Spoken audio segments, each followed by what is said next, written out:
Bonjour à tous, je suis ravie de vous retrouver dans la partie 2 de la multiplication des nombres décimaux. Si vous n'avez pas vu la partie 1 qui est poser une multiplication avec des nombres décimaux, vous trouverez le lien en barre de description. D'ailleurs, en barre de description, vous trouverez également le lien de ma page Facebook et mon mail si vous souhaitez une information et m'écrire.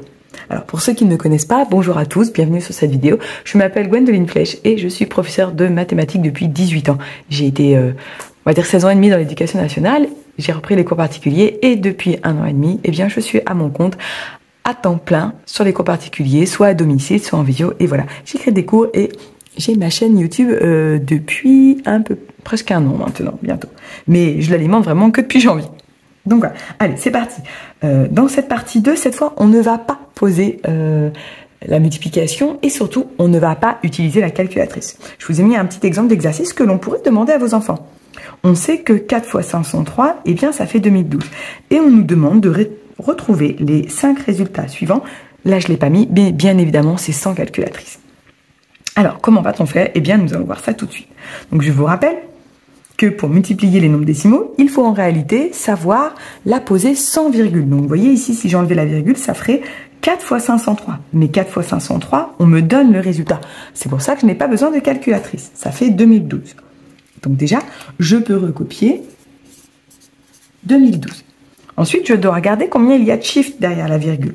Eh bien ici, j'en ai 1. Donc dans mon résultat, j'en ai aussi 1. Et donc la virgule est ici. Le résultat est donc 201,2. Exemple numéro 2. Si j'enlevais les virgules, ça ferait 4 fois 503. Mais je l'ai aussi. C'est toujours 2012 le résultat. Je compte les chiffres qu'il y a derrière toutes les virgules. 1, 2, 3. Je dois en avoir 3 dans mon résultat. 1, 2, 3. Vous voyez que je n'ai... Et la virgule est donc devant. Je n'ai pas besoin de calculatrice puisqu'on me donne le résultat de la multiplication. Exemple numéro 3. Donc là, pareil, si j'enlevais les virgules, ça ferait de nouveau 4 fois 503. Et donc, ça fait 2012. Comme précédemment, je compte les chiffres qu'il y a derrière les virgules. Tous les chiffres. 1, 2, 3, 4, 5. Je dois en avoir 5. 1, 2, 3, 4, 5. Ça veut dire qu'il m'en manque un. Eh bien, ça veut dire que c'est un 0 devant la virgule. Et devant, je mettrai un 0. Et voilà comment trouver les résultats sans calculatrice. L'exemple numéro 4. L'exemple numéro 4, je l'ai mis. Il est un petit peu différent. Vous voyez, si on analyse, eh bien, c'est 40 fois 503 et pas 4 fois 503. C'est-à-dire que là, on a multiplié par 10. Eh bien, pour multiplier, pour faire cette multiplication, on fait comme s'il n'y avait pas le 0. Donc, ça ferait 4 fois 503. Ben, ça fait toujours 2012. Et le 0 qui est là, je dois le rajouter derrière. Voilà. Le résultat est donc, si je l'écris un petit peu mieux, 20 120, vous voyez, je recopie en faisant bien l'espace, tous les paquets de 3 chiffres. Dernier exemple, cette fois c'est 400 fois 50,3. Donc je ne m'occupe pas de la virgule, ça fait 503. Je ne m'occupe pas des 2 zéros, ici ça fait 4. Au final, ça fait 4 fois 503. Ça fait toujours 2012.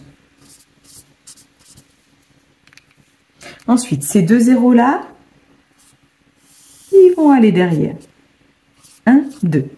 Ensuite, je compte les chiffres à la virgule. J'en ai qu'un. Donc, dans mon résultat, j'en ai qu'un. Et donc, la virgule, elle devrait aller là. Si je le réécris un petit peu mieux, le virgule 0, c'est ce qu'on appelle un 0 inutile. Du coup, la virgule ne sert à rien. Et ça fait aussi 20 120 comme au-dessus.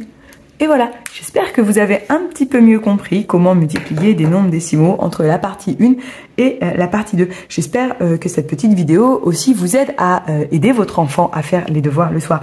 Si vous n'êtes pas sur ma page Facebook, n'hésitez pas à venir nous rejoindre. Comme je le disais en début de vidéo, le lien est en barre de description. Je donne des astuces et parfois je partage des petits fichiers également pour vous aider davantage. Voilà, moi je vous dis ciao ciao dans une prochaine vidéo. Bye bye.